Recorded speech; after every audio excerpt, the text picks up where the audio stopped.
Nura Husaini, ka ce mana 2019. Za ku ƙara zaɓen Muhammad Buhari ne? 2019 ba kuɗi ba sai dai a danne mu a yanka. Za mu dangwala maka da jininmu.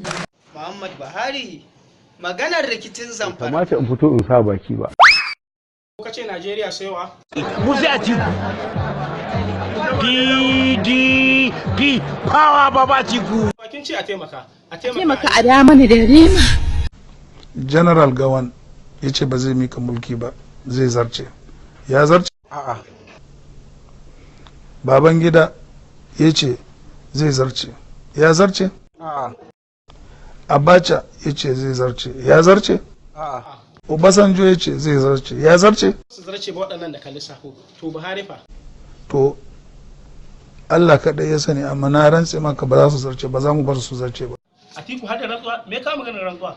To bari mu ji shi Buba Galadima me zai ce? Wallahi tallahi billahi allazi la ilaha illa huwa, idan ubangiji ne zai kirga wannan ƙuri'ar Buhari sai ya rasa deposit. To al'umman Najeriya 2019 Ku yi nazari ku zaɓi shugaba na gari domin samun wadataccen zama lafiya da kuma ci gaban ƙasa da kwanciyar hankali gaba ɗaya din Najeriya.